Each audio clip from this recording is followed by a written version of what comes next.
WrestleNomics is up next, and we're going to follow Brandon with John Pollock from Post Wrestling. Thank you, and good afternoon, everyone. But we can't ignore the math, okay? We can't ignore the data. Go on Google Trends, type in your name, then type in mine. You're a straight line, I'm a pyramid. I like the very direct question on that. Television ratings, downward spiral. Buy rates, plummeting. The time is now to turn the math around.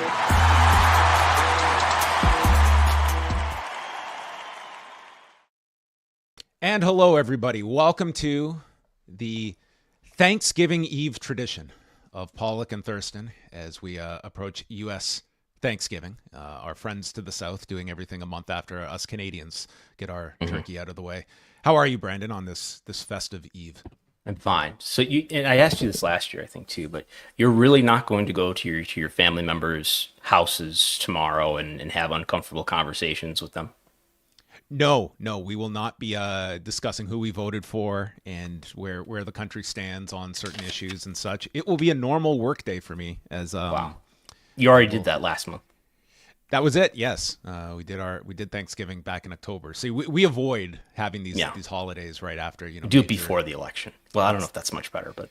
Yeah, I mean, we will have our forthcoming election in due time. But I did offer Brandon. I was like, Brandon, are you available to do the show this week? He said, absolutely. I mean, a true pro. He wouldn't have let any. I need an excuse. Yes, I'm always up for an excuse to not socially engage. I seem to recall back in 2019, one of the earliest. This is entry level Wednesday night war drama. Do you remember that first time we had a Dynamite on Thanksgiving Eve and the number came in low and it became one of those early big controversies about Thanksgiving Eve? What happened to Dynamite? It's plummeted. Were people out on Thanksgiving Eve? And it's a big party night.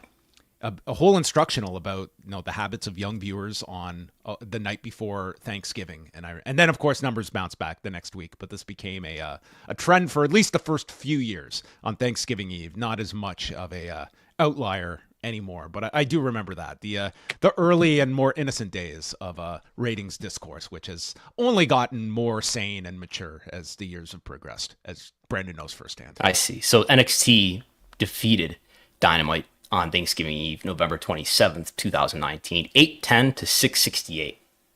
Those numbers, of course, in thousands. That was the first time Dynamite was dead, as I recall. Yes. NXT won the prior week, though, too. This is in total viewers that they won, correct? Yes. All right. Well, there you have the history. And, it's a great resource for folks out there, subscribers of WrestleNomics. You can go back and win all those debates with your friends because you have spreadsheets at your disposal. Yes, you have access to a big Google sheet. You have access to, if you subscribe on the $10 tier now, you have access to the quarter-hour spreadsheet as well. Yeah, so after your political arguments at Thanksgiving, of course it's going to move into ratings discourse afterwards, and then you can just pull up a PowerPoint presentation thanks to Brandon Thurston and get into all of that great stuff. Yes. Coming up on today's show, we are going to be joined by a recurring guest here on the show, Jason Cruz, a lawyer and the proprietor of MMA Payout.com. He might be for one night only, providing pro wrestling coverage this coming Saturday. We'll talk about that. But mainly, we're going to have Jason on. We're going to talk about the fallout from last Friday's verdict against Conor McGregor, finding him civilly liable in his sexual assault case involving Nikita Hand, who alleged that McGregor had raped her back in December of 2018. And since that time, a lot of fallout for Conor McGregor and the Conor McGregor brand, as multiple companies have ceased association with McGregor. UFC, not so surprisingly, silent so far on the status of Conor McGregor and their relationship with him. But we'll get into all of that with Jason Cruz. But we're going to start off by talking about one of our favorite places in the world. That is Australia.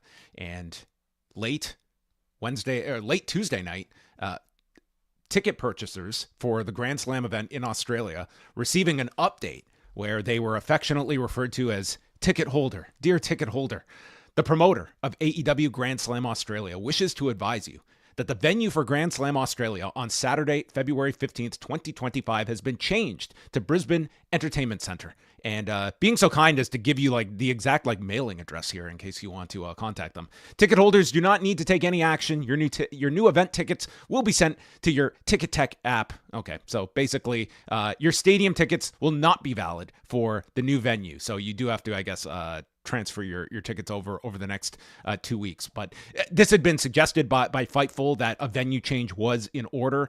Last week on the Tony Khan media call, he was asked about the Grand Slam event in Brisbane and had stated that thousands of tickets had been sold, but seemed so at least 2,000, right? Thousands was plural, and that he was unsure right now about the distribution of this event due to the time zone, airing it as a pay-per-view. And in looking this up, they actually did announce that this would air. Their broadcaster in Australia is ESPN Australia, which covers Australia, New Zealand, and the Pacific Islands. And they had promoted that this event will air on ESPN Australia. So still remains to be seen what sort of broadcast this is going to entail for AEW. But the Brisbane Entertainment Centre, I think it's pretty likely domestically this is going to be a special on Max of some sort. I don't know, live. I haven't been told that. That's just me decoding what Tony said on the media call on Thursday.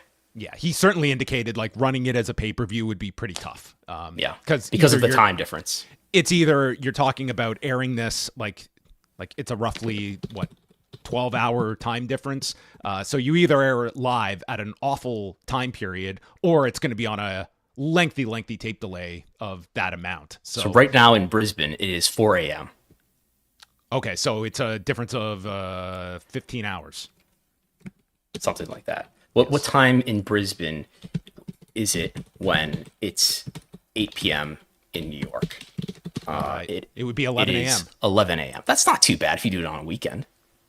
And WB did their Elimination Chamber, and I remember it was just wake up on a weekend morning and watch it. I think it does make more sense to be a streaming event at that time rather than a pay-per-view. But we will see. Like this event, this is creeping up. Like we are not that far away. We're only just over 2 months away from this event. But the new venue, it holds approximately 13,600. The Suncorp Stadium held over 52,000. So a dramatic increase. Some people suggesting if John Moxley had received any death threats, and this led to the move to the smaller venue. Yes. There's been no explanation that we've heard of. We don't know if there was a bomb threat. No reason to believe there were any bomb threats at this point. But yeah, obviously, right, that you could see the ticket map, and I believe WrestleTix definitely had some comments on a WrestleTix post talking about how, that it looked like ticket sales were pretty weak for this. Can you, I know you have tried to be able to like hammer down some information on this show, and it's relatively difficult in Australia, is it not? You need an actual physical address to even inquire about. You're talking about a records request? Yes. Well, this wouldn't be subject to records request, right? Because this wasn't we had done no records request for Elimination Chamber in Perth because it sure sounded like there was a site fee, according to Mark Shapiro. He said that it was $16 million for a combination of TKO events. So we did make a records request, and they used an exemption to not give us any of the site fee type information, and we got some attendance information out of it, just the number of attendees, looking like they included not only suites in their announced number, but maybe some people who were working the show as well. But I don't think that this was something that had a site fee associated with it, but maybe it did.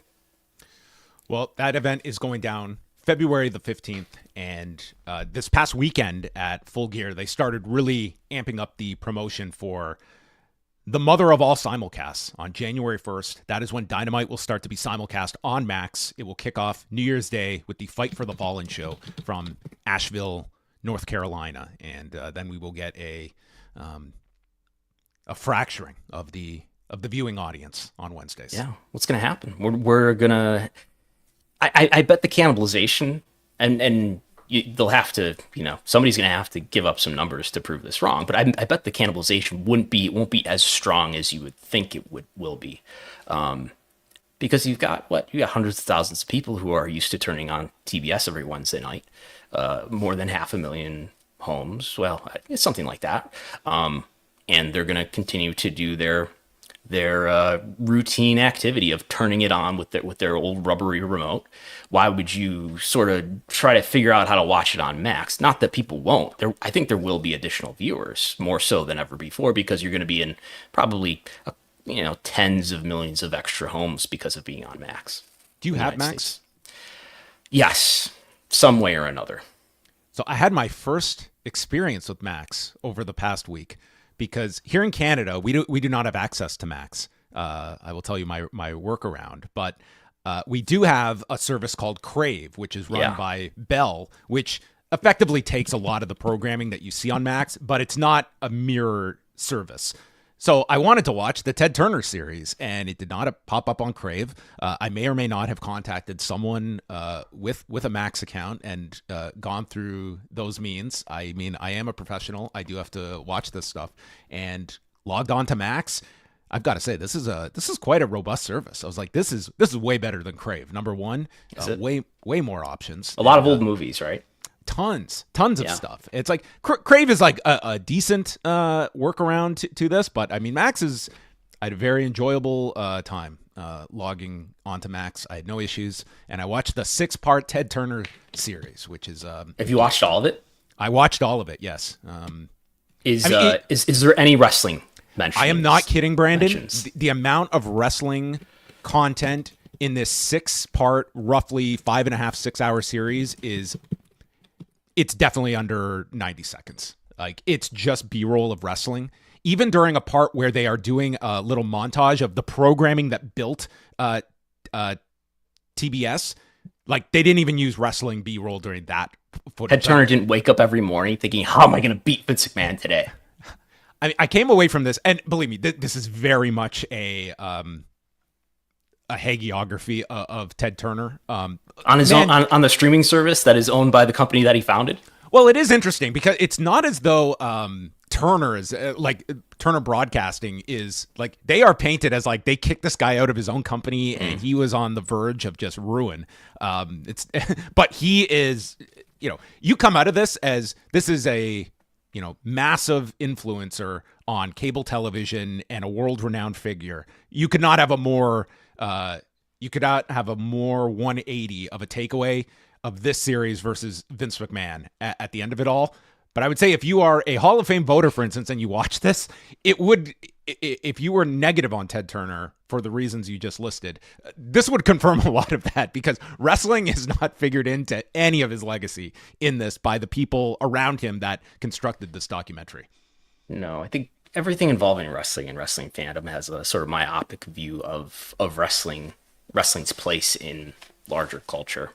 Wrestling, I run into people all the time who just like, you have to describe what pro wrestling is to them sometimes. This sounds like an awful Thanksgiving conversation. I mean, yeah. The amount. I remember working like some indie shows. Like we set up in like a mall, and we had a ring. We set up a ring in like the middle of like a half deserted mall, and people were walking by, and they walk past the ring and be like, "What is?" And they're pounding on. They would like walk up right to the apron and pound on. Be like, "What is this? Is this boxing?" And I would tell them, "It's Canadian boxing. Yeah, that's what it is. Come back at noon, and we're gonna have some matches." Yeah, I mean, we had a big show at a mall on Saturday with Game Changer Wrestling. Yes, and, yes. We don't have time right now, but later on in the show, we are going to discuss one of the big appearances at that Dream On event from GCW. Ricky Starks making his return to GCW, and what a return it has been, where in record time he was promoted and removed from upcoming shows from GCW. So a lot of discussion there, and bringing to the forefront one of Brandon's favorite topics, independent contractors in pro. I heard about this. Yes. I heard this comment. I was like, okay, this is going. We're going to go through Brandon's list of boxes here. But we're waiting for that. We're not doing that now. No, we're teasing. Okay. We're teasing. I won't have any takes then. Okay, I'll preserve them. Yes. Before we welcome in our guest, Brandon, I know you're not like day-to-day following all of the happenings in MMA, unless you are a closet fan that just really hides it very well. But what have you sort of observed regarding the Conor McGregor case since Friday, and what has caught your attention? Well, I did do some reading this morning. I understand Conor. This is not the first time that Conor McGregor has been accused of sexual assault. There are there's at least the Miami Heat game incident where he also punched out the mascot, where he's alleged to have assaulted a woman in a restroom. And is there another case? I know. So there was an incident on a boat. On the boat, yes. And the woman jumped off of the yacht into the water. Had to be rescued by the Coast Guard. And broke her arm in the process. There may have been. This is what I read. This is what I read this morning. Also, so Nikita, what is her Nikita Hand. Nikita Hand. It came out. The news came out after the trial decision, after the verdict came out that Conor McGregor was found to be civilly liable. Apparently, in June, the jury was not allowed to know, but in June, men in balaclavas broke into her house and injured her partner. Stabbed him, yeah. Stabbed him. And this, just to explain, this was not allowed to be introduced as evidence because it was thought to be that this would somehow sway the jury. And Nikita Hand is not blaming Conor McGregor for being behind this incident at her home, but that it was an example of the kind of support Conor McGregor has and that it was motivated by this story and the kind of influence Conor McGregor has on people. And the woman who jumped off of the yacht, which was in Spain now, I recall, she then made a report to the police locally in Dublin, if I'm remembering right, and then her car was set on fire. Yes. So, I mean, you have these two incidents of people that had made accusations against Conor McGregor, and whether indirect or not, some, near fatal consequence in retaliation for these as well. So he's still under contract to UFC, is that right? He's under contract to the UFC, and he's also a part owner in BKFC, which is the Bare Knuckle group as well. Neither of which have stated anything since. Now, he hasn't fought since 2021, I think. Yes. Yeah. Okay. So, what's UFC saying about this at this time? You would nothing so far. Okay. But inevitably, I mean, they are off this weekend, so there will be no media around UFC. But next week they do have a pay-per-view on December 7th in Vegas. I would think Dana White has to be asked about Conor McGregor. It is the biggest story in the industry. I would hope that it is addressed next week. Maybe we will get some more insight from Jason Cruz from MMA Payout, legal extraordinaire, and Survivor Series correspondent this coming Saturday as well. The man does it all. Hi, Jason. Hey, how you doing, Brandon? Hi, John. Thanks for having me on, and happy American Thanksgiving to you guys. Yes, I wish it to all of you from up here in the north in Canada. We still observe, celebrating U.S. Thanksgiving is not an anomaly in Canada. There are some who do celebrate up here, so they get two Thanksgivings in a month after each other. But we're not here to talk about turkeys. Let us talk about the outcome from Friday's case. And Jason, I'm sure you were following this very closely. And number one, just some of your observations of the case and the jury arriving at this verdict, finding Conor McGregor civilly liable. Just any overall thoughts you had about this case and how it was adjudicated.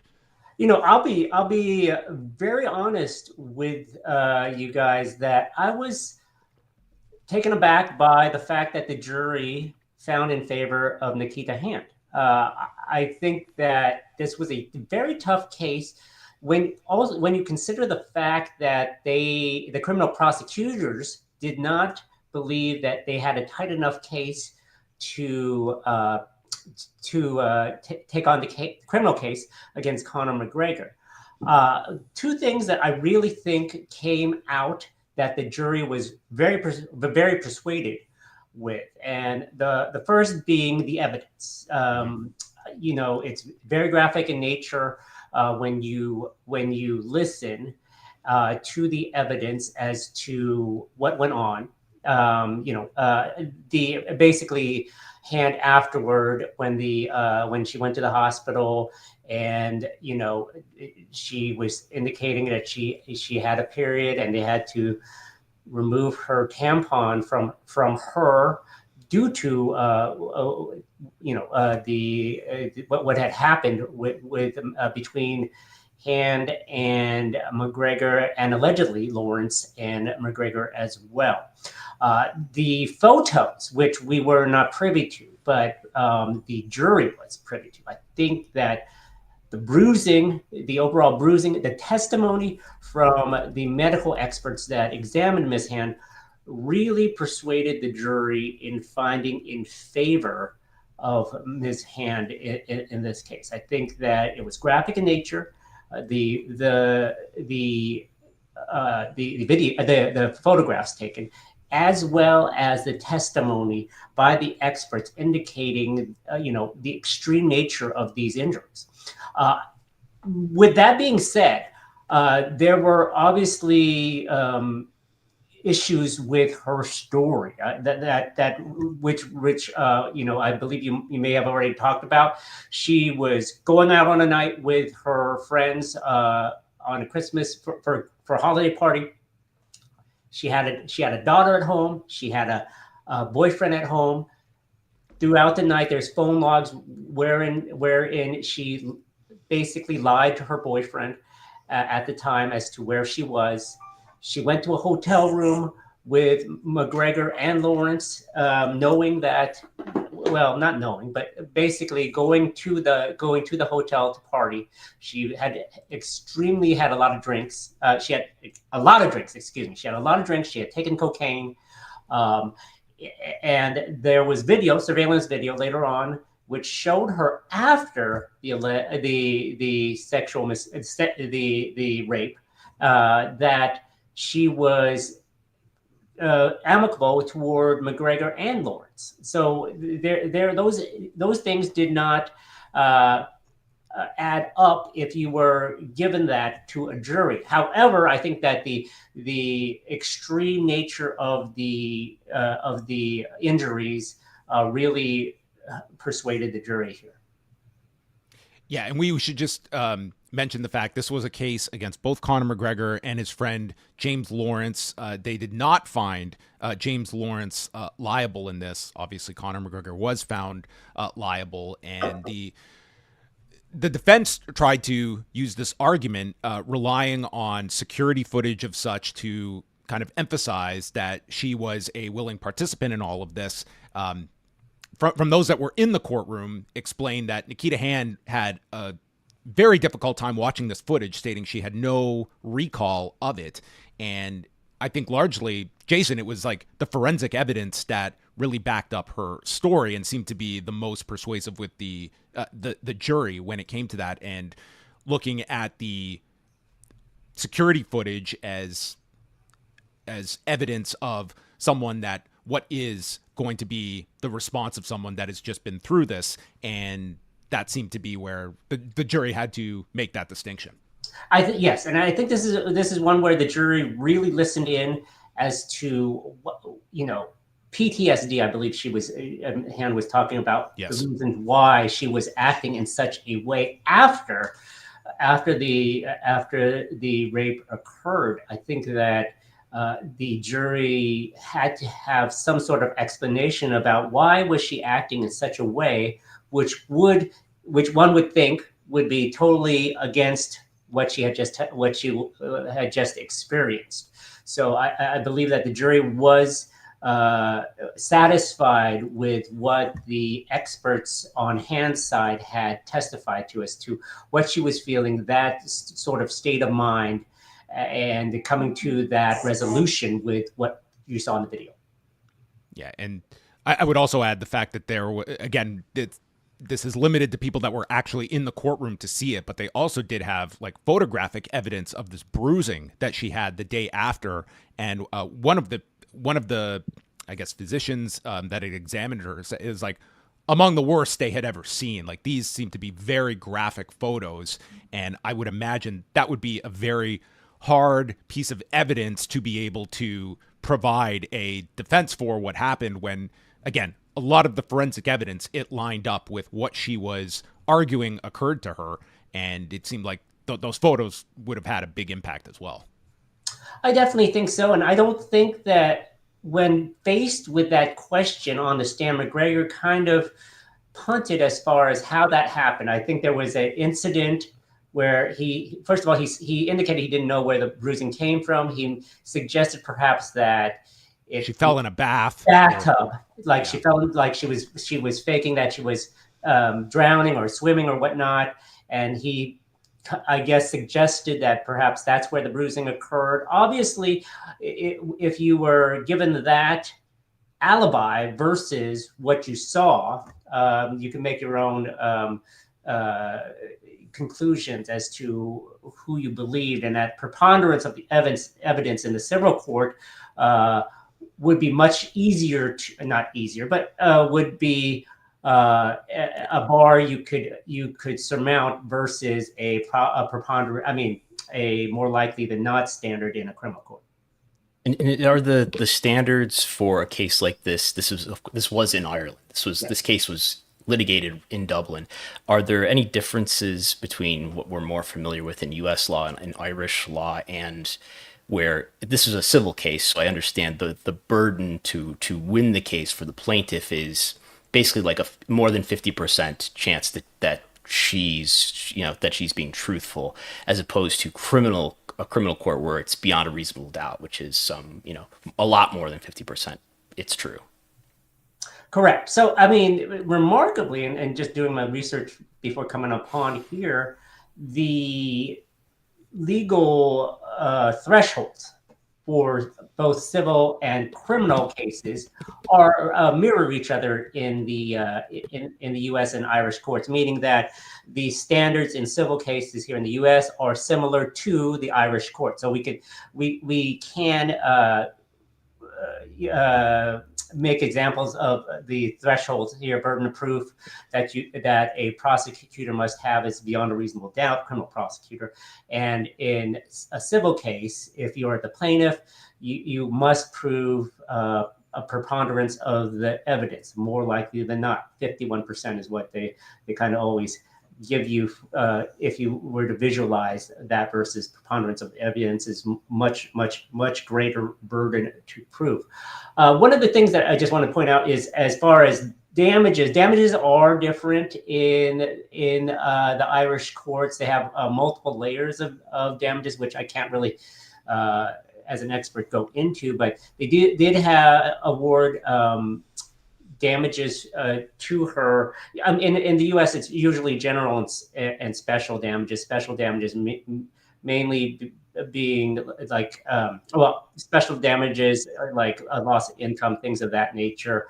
I believe she didn't get what she was asking for, which was over €1 million.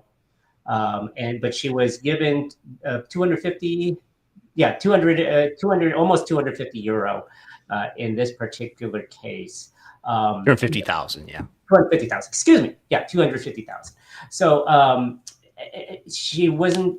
I believe she was not given punitive damages, No. Which punitive damages here in the U.S. courts are only in certain jurisdictions. For instance, Washington State, where I live, they don't have punitive damages in that particular case. In this particular forum. And then special damages is just to go back, is kind of a pain and suffering here in the U.S. Whereas I'm not sure if that differs. I know Hand was wanting loss of economic ability, or loss of, and I don't know if she received. I don't believe she received all that she was requesting.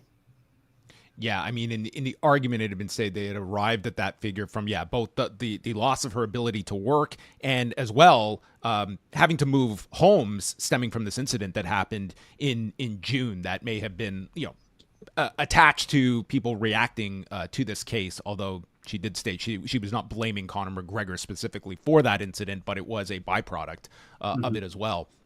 So those are sort of a lot of the key points of the case. Now, since that time, we have seen, from many people that are in Ireland, they have conveyed the fact that Conor McGregor's reputation has plummeted greatly among several years at this point. I mean, we have so many incidents involving him. This being, the first time, he has been, found liable by a jury of his peers.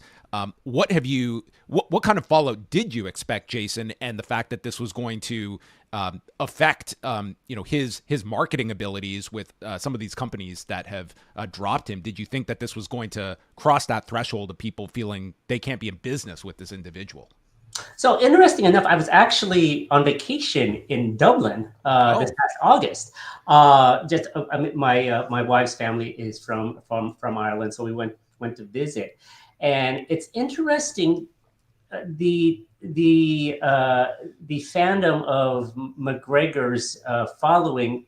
He's such a polarizing figure because either you get in Dublin, I ask about him, you either get a roll of the eyes or somebody who's really a big MMA fan. Mm-hmm. There's not really a indifference, and I guess you could say the same here in the United States as far as what you think of Conor McGregor. Now the fallout, of course, he's been eliminated from the game Hitman. As well as no longer being, I don't know, the face of the Proper 12 brand. He already had sold his stake in Proper 12, mm-hmm. So I don't know if he was getting compensated per appearance or whatnot. But as far as more fallout, time will tell, because it's obviously he has come out and said that he's denying the jury verdict. He's proclaiming his innocence and the fact that he is going to appeal the verdict. This is one of those things where his PR people will probably get around and figure out how to deal with damage control from this. BKFC hasn't said anything at this particular point. I doubt that BKFC will do anything to Conor McGregor. Maybe it's one of these things where he lays low for a while and then resurfaces at some certain point. But yeah, I was surprised that Proper 12 did disassociate with him. It seemed like one of those things where you could just kind of ghost him in a way in which you don't utilize him, but to make that announcement public obviously shows that there is a pulse in which people are fatigued with Conor McGregor's antics. How likely do you guys think it is that he's going to fight in UFC again? Like, is there any comparable case where someone's been held liable for something like sexual assault in the past? And obviously there's different factors here because Conor McGregor is probably the biggest star in MMA, right? Yeah, he's still. And perhaps this is my jaded combat sports guy thing. I look to the Greg Hardy situation. The UFC. He was good on the. Greg Hardy, the former Carolina Panthers, was going to be tried for, I believe, sexual misconduct. And there is a great Deadspin article way back when with photographic evidence alleging that Greg Hardy did this to his girlfriend. He was accused of, I believe, battery, and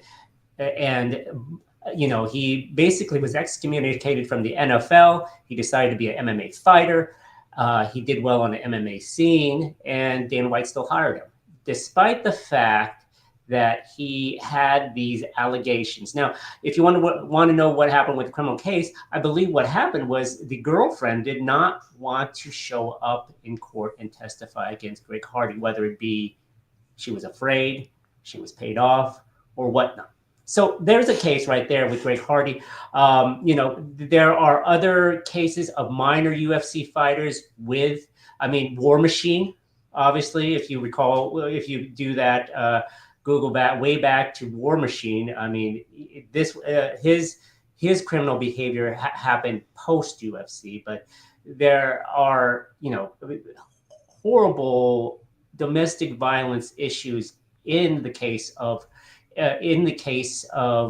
combat sports and the UFC. Now, there hasn't been someone with this big of a star power as a Conor McGregor. So to go back to your question, Brandon, will he be back in the UFC? Will he fight again? Yes, he will. I don't think that there's a shadow of a doubt in my mind. If Conor McGregor wanted to come back and is able to come back in 2025, they will make a fight for him. Revisiting the Greg Hardy charges, he's He was found guilty of assault and communicating threats, sentenced to 18 months of probation. He then appealed the decision, requesting a jury trial, and that's when the woman did not come forward, and the prosecutor's office dropped the charges. Yeah, thank you for this was a very controversial hire by the UFC. I'm with you, Jason. I do not think the UFC is going to cut ties with Conor McGregor, and I don't think that it's going to be one where I think in especially the MMA audience, I think many of them, like we just saw John Jones fight, and he had a public incident not that long ago. Mike Tyson just fought, and certainly you can argue in the case of Mike Tyson here as someone that served his time, like what is considered paying your debt to society, but nonetheless, like he has been a greatly rehabilitated figure, and I do believe that of these stars, the public gives them chance after chance, and I think in the eventual time passing here, Conor McGregor will be welcomed back by fight fans, whether you think that is right or wrong. And it is the audience that cheers Donald Trump, who's also been held civilly liable for sexual assault. And that's a comparison people have made. Like the country just elected someone that went through a very similar case as Conor McGregor did. And I mean, Dana White, if you go through the history of Dana White with Conor McGregor, the only time I can ever recall him publicly voicing any discernible dissent towards Conor McGregor was when he threw that dolly back in 2018. And he went on ESPN that night and was just, you could see he was just, this crossed the line, that this cannot happen. And within months, though, not only was Conor McGregor back in the fold, like that footage was being used to sell the fight with Khabib Nurmagomedov. So I mean that tells you right there the fight industry in a very easy to understand way. I mean, Dana White, I can only imagine, is going to be very vague next week if he is asked about this. And when the time comes, I think they will be in business with Conor McGregor should he pursue fighting, which I think for his brand, he indicated in that statement over the weekend about getting everyone's attention back to him fighting, which is probably, from a PR stance, the easiest way to endear yourself to a fan base. Yeah, I think so. I think that everybody loves a redemption story, no matter how heinous people think Conor McGregor is. They still want to. There's still a certain section of fan that wants to see him fight. I think it's still, despite the fact he hasn't fought since 2021. I mean, we're going to be going up on 4 years when and if he decides to head back into the octagon. I think he's still going to get into the octagon because I mean, this is a wider discussion, but I don't think he knows what he wants to do. I just think that this time away has kind of given him this outlet to do all these kind of crazy things, and it's clear. This was 6 years ago when this happened, but you can imagine, he has no direction aside from fighting, and so when he gets back into the octagon, from a business perspective, the UFC thinks that this will be probably, most likely, the biggest card that they will hold whenever he decides to return. I feel very confident in that being the UFC's stance toward this. I guess a broader question, I'll throw it to you, Brandon, but I'd also like to hear Jason as well, of Disney's and ESPN's comfort level in promoting Conor McGregor. I'm certain that today they would probably maybe be more leery, but this is a major figure that dramatically helped them launch ESPN Plus. It was Conor McGregor and that first Donald Cerrone fight. Brandon, I mean, is this the Disney doctrine? I think this is the Snickers doctrine, the Slim Jim doctrine. I mean, who has the power in wrestling or MMA? I think is most of all the TV partners. If they want to and this apply is a pressure. Contract year as well that is coming That's up. true. Like, this is a very big year for the UFC, and you would think Conor McGregor having a fight on the books is going to be something UFC is going to be pushing for once they feel it's advantageous to be able to promote him. Yeah, because they control so much of UFC's revenue. If you want to make your TV partner happy, you usually listen to them. But it's a question of, is that something that Jimmy Pitaro, who's in charge of CNN, is going to apply pressure for? It is interesting to see as well the relative differences between, like, I look at the case of a WWE versus UFC, and it just feels as though like WWE, they have not touched Brock Lesnar since the Janelle Grant lawsuit was filed. And I mean, Brock is not being accused at the level of what Conor McGregor has been. And they are just completely hands off towards him. Do you think that is an indication, Jason, of the fan base's reaction that I feel in pro wrestling? I feel there would be a lot more pushback to a Brock Lesnar showing up on television versus the announcement of a Conor McGregor fight in 6 months. I agree. I think that the UFC fans, hardcore UFC fans, follow whatever Dana White wants, believes in, whatnot. WWE, I think, is more sanitary, to be honest with you. So they're more worried of their public perception. This whole Vince McMahon fallout really, has put them more on guard from my perspective. It's put them more on guard as to who they utilize and what they can possibly do. Obviously, we'll see how it all pans out with Linda McMahon now being a part of the Trump cabinet at this particular point. But as far as the UFC goes, I think if you have a strong leader like Dana White that says, look at Conor McGregor says, even despite the fact that a jury found him civilly liable, they did not criminally prosecute him because of the lack of evidence.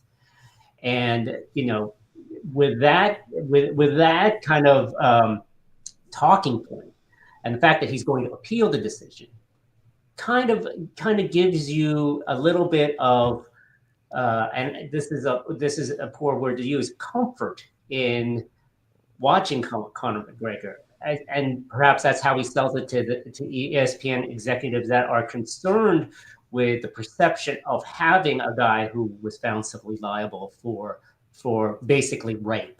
To headline, whatever UFC event he decides to headline.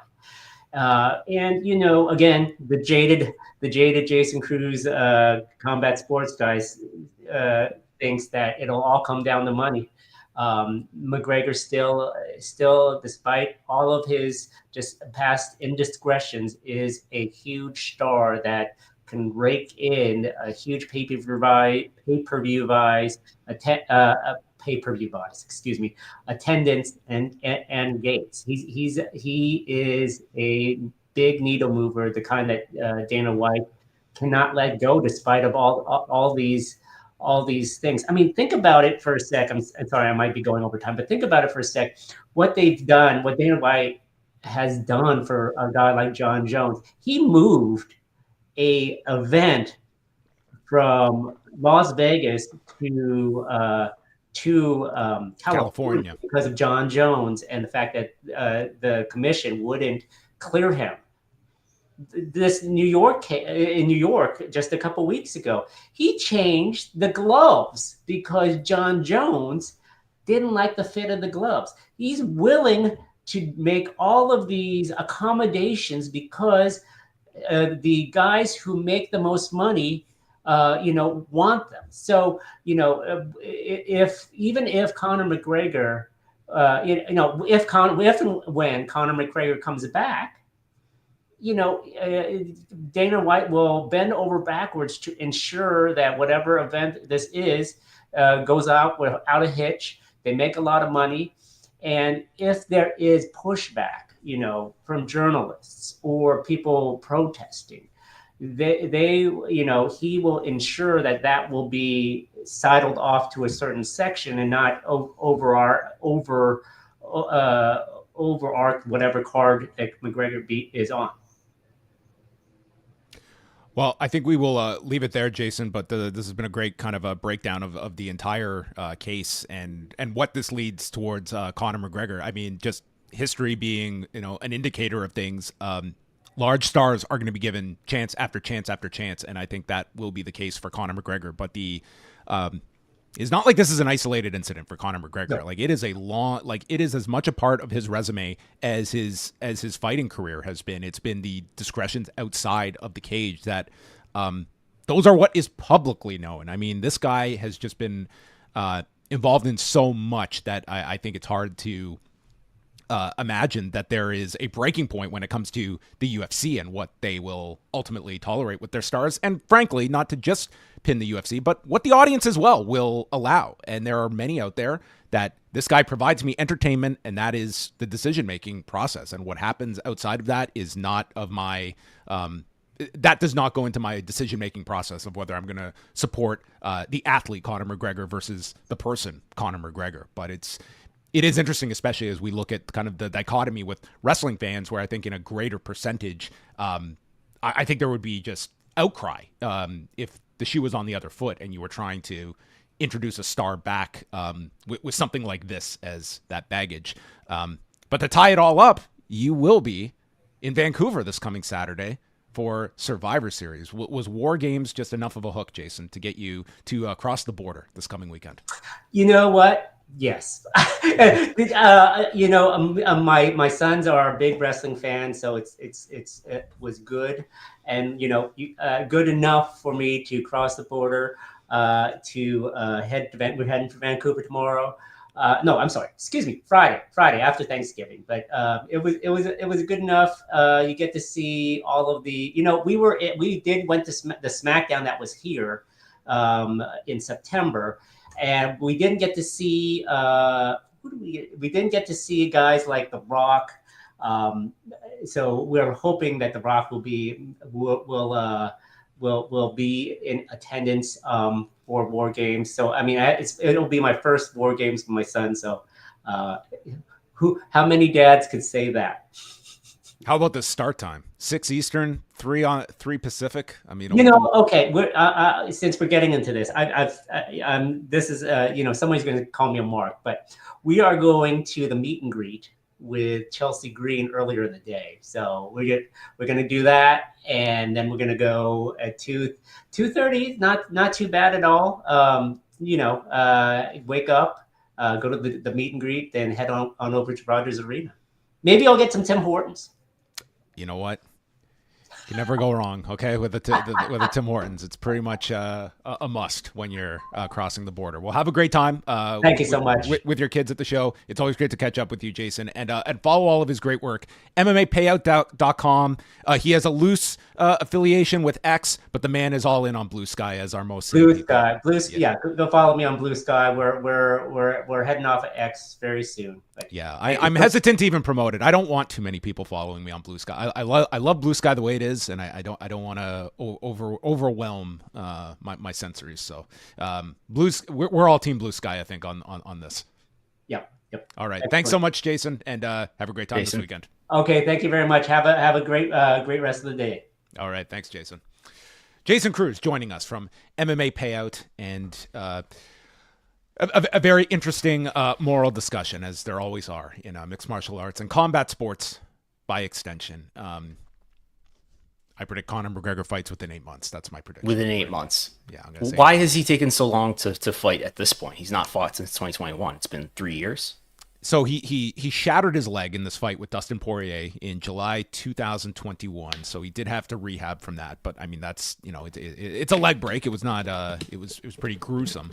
But then it was a case of. I mean, I think there's a lot more under the surface of why he has not fought. But it has been this prolonged. I mean, he was supposed to fight in June, and then just several weeks before he broke a toe, which is not convenient, but hardly the reason that, I mean, he has gone into fights a lot worse than with a broken toe. And since that time, he has pretty much just been discarded, or at least put on the sidelines. And Dana White keeps moving the timeline away. His latest last week was stating he'll fight in late 2025. That was before the verdict was rendered. But you would have to think that this is the calculus of, it's a big contract year for them, and having a Conor McGregor fight on the books would be advantageous for the UFC. And I think there would be some backlash to the announcement of a Conor McGregor, but do I think that they would not have a very successful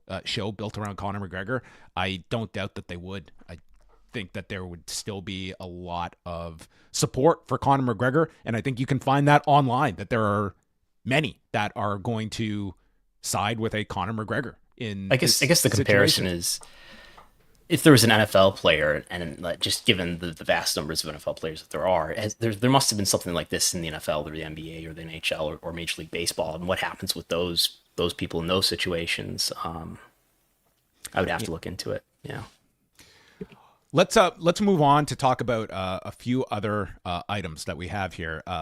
We'll get to the GCW stuff shortly, but you did some digging over the past week, and everyone's favorite lawsuit that's kind of just quietly moving along. That is Wesley Eisold and his suit over the American Nightmare trademark and likeness. That you have been able to find that this neck tattoo, this may be of great value to Cody Rhodes in this case, is what you understand. Yes. Now, I think Cody Rhodes got the tattoo in early 2020. So he's not necessarily playing the long game here with this. It's not like he got this tattooed after the settlement was made. So there was a settlement, to catch you up. There's a settlement made between punk rock musician Wesley Eisold. He trademarked the term American Nightmare for his American Nightmare band, which I guess is not his primary band anymore, but they still did tour as recently as last year. There's still American Nightmare band merchandise being sold. When Cody Rhodes decided he wanted to use the American Nightmare trademark in wrestling, he tried to register a trademark with the USPTO. And that's where Wesley Eisold and Cody Rhodes came together, and they eventually made a settlement in 2021. Cody Rhodes gave him tens of thousands of dollars, and he was allowed to use the trademark only if the text of American Nightmare was also accompanied by either Cody Rhodes' likeness, his name in text, or other substantial wrestling indicia. Wrestling indicia. That's how you pronounce that word, I learned the other day. It sounds like an upcoming group coming. Which, at the time, Cody was with AEW, so the only specific example given of wrestling indicia is the AEW logo.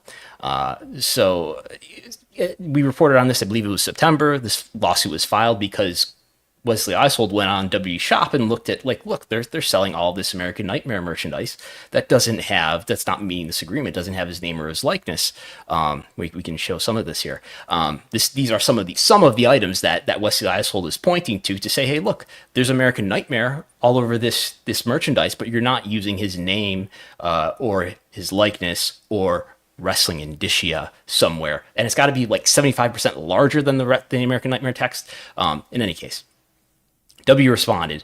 W, by the way, is being represented by the same lawyers. Wesley Eisold is suing not only Cody, but WWE and Fanatics, which runs the merchandise store. And WWE and Fanatics are being represented by the same attorney. Cody has his own separate attorney. I think they're all on the same page here, though. And the WWE Fanatics lawyers are arguing but look at all this merchandise. It has the Cody Rhodes skull logo on it. And not only is that skull logo itself a registered trademark, which it is, you can go on the Patent and Trademark Office, you can find Cody Runnels' trademark for this skull logo, but it's also the design that is tattooed on his neck. Therefore, and it's recognized globally, they argue. It's recognized, he's such a popular star that everybody understands that this logo is associated with Cody Rhodes, it is associated with wrestling, and it's on his skin. Therefore, it's a part of his likeness. And all these merchandise items that you're complaining about, they all have the logo on them. Actually, one of them that they bring up, that the plaintiffs bring up, that Wesley Eisold brings up here, it's like a dog or a wolf wearing a crown, and they're saying that that's actually the Husky Pharaoh, and that also is included. That's wrestling indicia too, because Cody Rhodes is known to have a dog by the public, so that doesn't work anyway. It's a surprising response. And it seems clever on its face. We'll see what the judge thinks of it, and I'm sure the plaintiffs will still have a response yet to come. This is my favorite case ongoing at the moment. Like, this is just a nice, wholesome case to keep following, and Brandon's on top of it. Also, being announced this past Monday is that Damian Williams. Yes. Who is Damian Williams? Start to Google him. He is now the outgoing United States Attorney for the Southern District of New York, who has served as the chief federal law enforcement officer in the district. He announced on Monday his intention to resign his position as U.S. Attorney effective midnight, December 13th, 2024.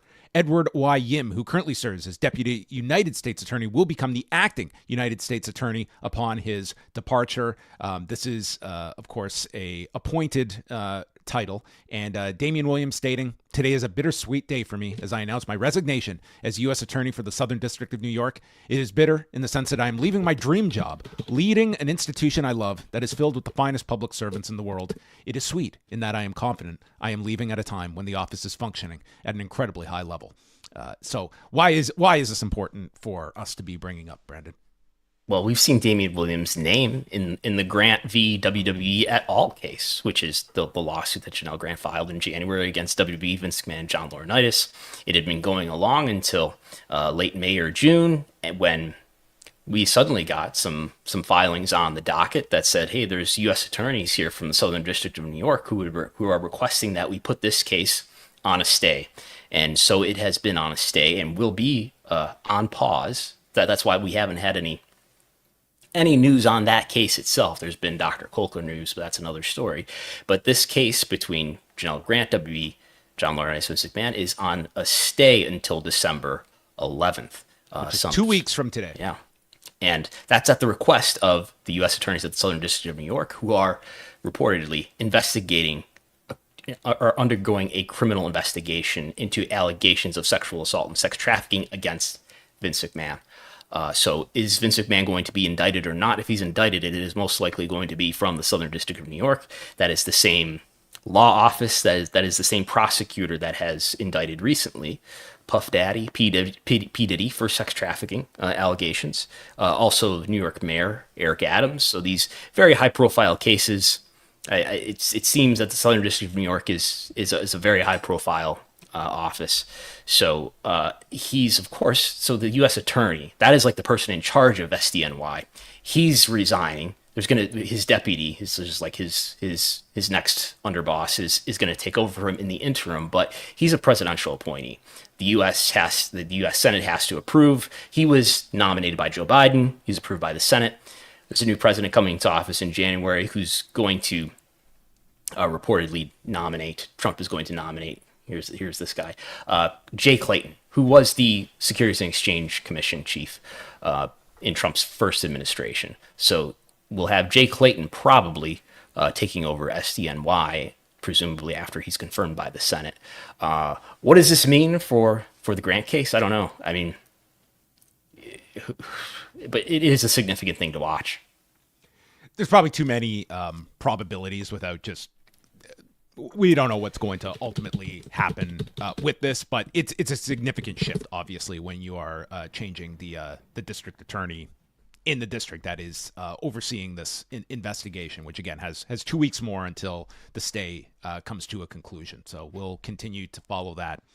And we did have from the WWE Survivors account, which is the account that's run by representatives for Janelle Grant. They did post a tweet here saying, the stay on Janelle Grant's case will expire on December 11th. Before he leaves, we hope Damian Williams will hold Vince McMahon and John Laurinaitis accountable to the full extent of the law for the abuse Janelle endured. She deserves her day in court. So it's something that Janelle Grant's representatives are clearly watching too. Now we'll move on over to the Ricky Starks story that picked up a lot of attention over the last 24 hours. So Ricky Starks has been absent from AEW programming since March. And he appeared at GCW's event on Saturday, their Dream On event, and subsequently was announced for They promoted him for a show coming up in LA for a match with Matt Cardona. He was announced for a show in Seattle, and he was announced for the January 19th show at the Hammerstein Ballroom. But then on Tuesday night, Brett Lauderdale, the owner of GCW, posted that they have been informed that Ricky Starks will not be able to stay on these shows. He is being removed.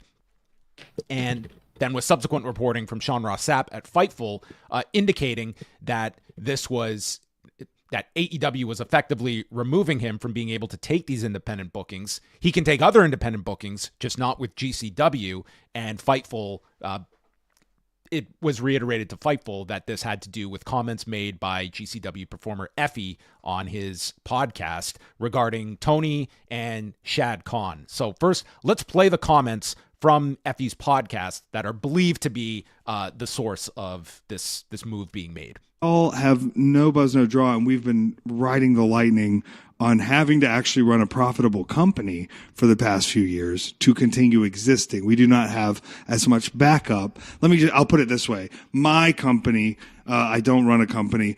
Our company, GCW can't run on a $40 million deficit and continue to run shows. But some of us have the privilege of being able to run at a $40 million deficit. Brett doesn't own a football team? Brett does not own a football team. Brett doesn't have a dad who pays him to stay away. I don't want this to be a personal thing. But hey, guys, you're not the only game in town. It's fine. I can't stop you from running venues.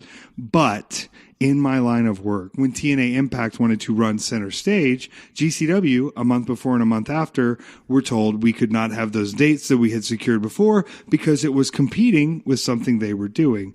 And now it just seems the game and the respect never goes both ways. And it's fine. We're not mad. Our people will be there. Our show will be great. We will show it out. But it isn't fun to see that, we're so out of ideas right now that the timing is that conspicuous to you showing up and doing that immediately after we announced that we're doing that.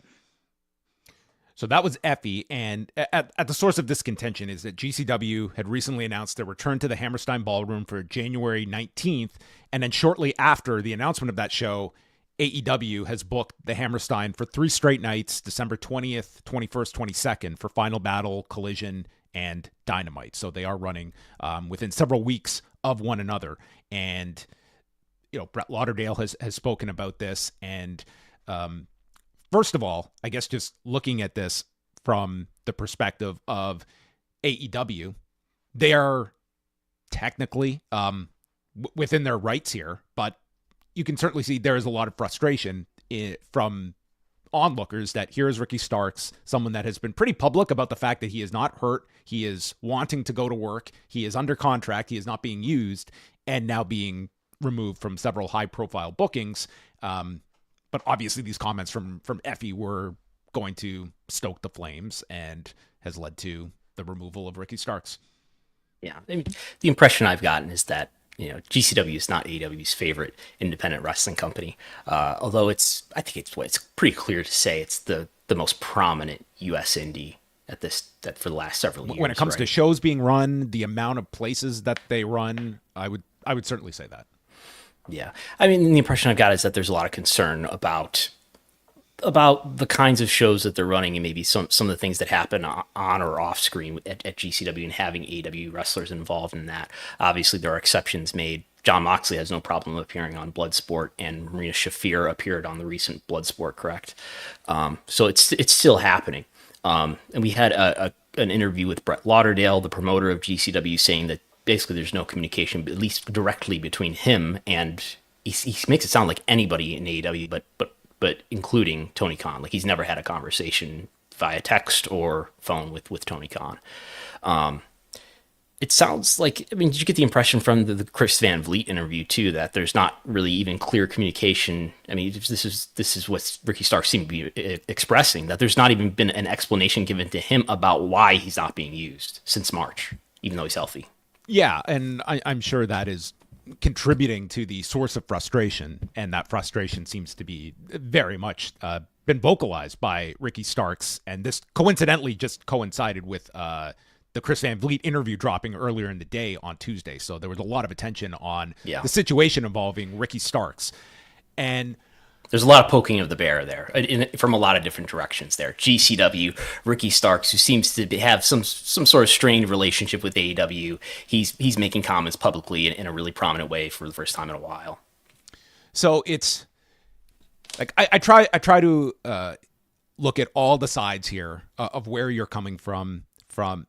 Like, one of the arguments in favor of AEW was that Tony Khan has a history of he signs you to a contract, and barring something significant, you're not going to get cut from your contract. You will see the end of your contract. And this was coming at a time when WWE was making its annual cuts, and you could sign a 5-year deal, but you would be hopeful that you would see those 5 years honored. Now they have definitely lessened on that, but that was kind of the reputation AEW was able to acquire, is that you will be paid throughout the length of your deal. Now, there's going to be a lot of performers who, that's great. Ricky Starks is being paid under this deal, but this is a guy in the prime of his career that is sitting on the sidelines and is not contributing in these key years.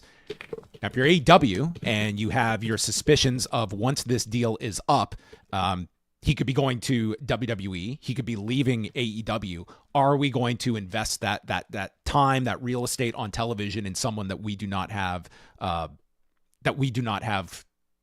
assurances is going to be here for the long haul, when we've got he's under contract till 2025? He said he's under contract till 2025, and you stop using him in March. I mean, that's I don't know when his contract ends in 2025, but that's a fair amount of time. And again, job him out. Well, that's it. It's like Tony doesn't do that. Like, these people just disappear from television, and that's going to be frustrating for some. And, Ricky Starks is not the only guy that just kind of disappears and you just don't hear from him. And there's Miro's another one that people often bring up. Miro has not wrestled since the World's End pay-per-view last December. We're coming up on a year since this guy. Like, I was just looking up his totals. Like, this guy has had like a handful of matches in 2 years. So certainly that's when, these are your prime years. You're under contract, but not being used. Of course, that's going to be frustrating. And if you're not getting direct answers, like, it sounds like Ricky Starks is not even being told like a reasoning for this. Like, hey, we feel like you could be leaving when your contract's up. I don't think he's probably getting any kind of answer for this. It's just sit, wait, and cash a check every 2 weeks. So I understand that side of things. And if you're AEW, certainly I think there's really no relationship with GCW. Like, Brett Lauderdale said as much. He's never had any kind of text or no phone call with Tony Khan. Like, he deals with the talents, and it sounds like he didn't even get it wasn't even AEW reaching out to him to pull these dates. Like, he is kind of finding this out through, whether it's Ricky Starks or even online. I sent you the transcript earlier, and it says, this is Brett Lauderdale talking. I found out about this the same time as everybody else did for the most part. And he said that they don't, he's referring to AEW, they don't talk to me. And I'm not saying that in like a negative way. But I guess we've never really had to talk. Anybody who from AEW's worked with us, it's just between me and the talent to arrange it.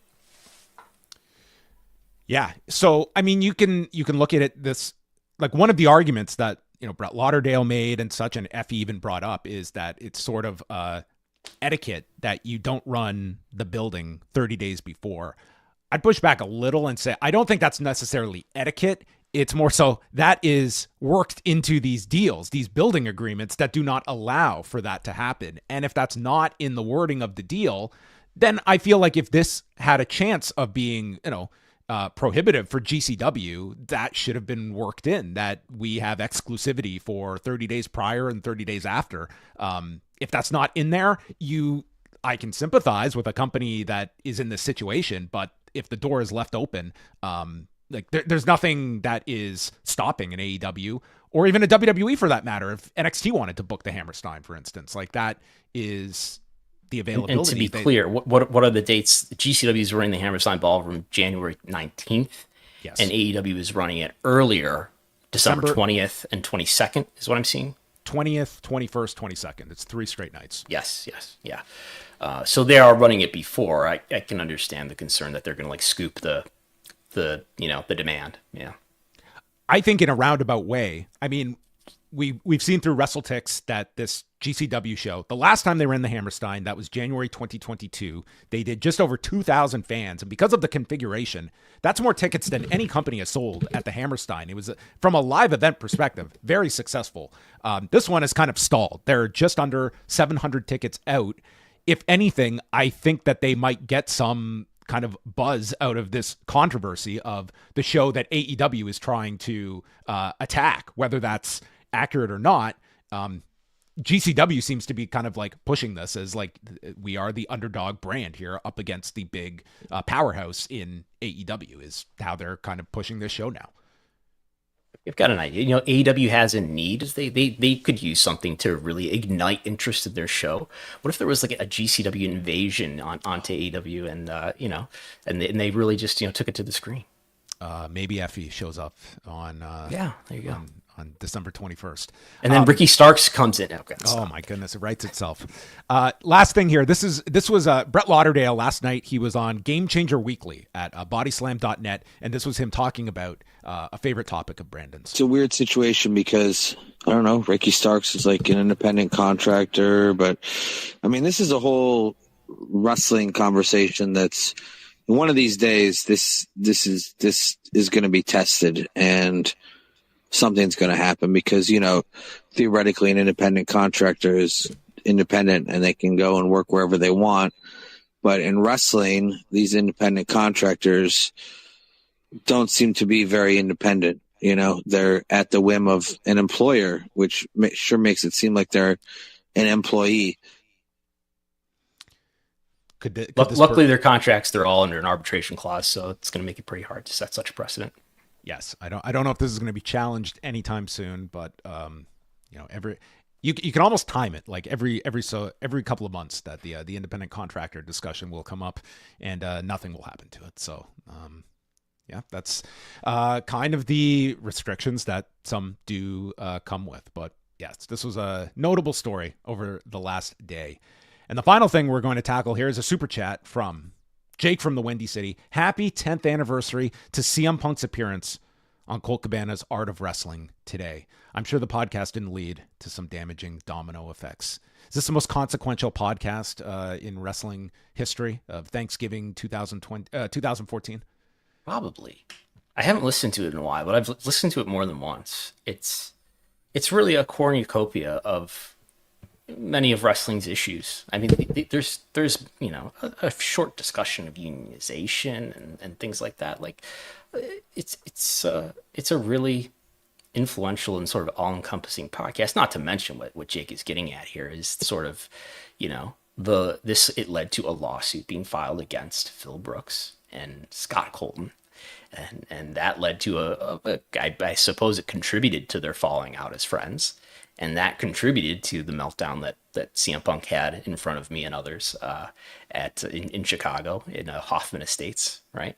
And led to a lot of problems for AEW, or at least exacerbated them.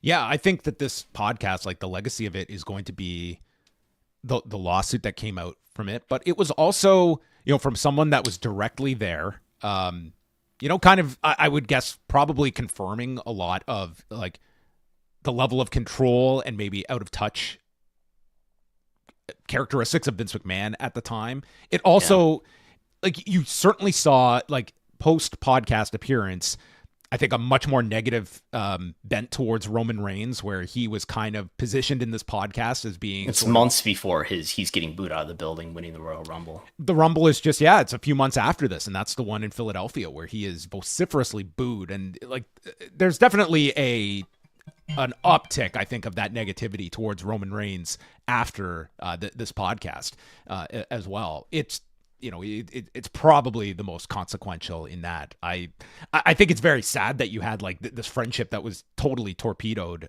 because of this lawsuit and what happened as a result of it. But yeah, that was the case. But for many people, this is, it was a pretty significant appearance for CM Punk that every couple of years seems to have one of these, the next one being that press conference you were at.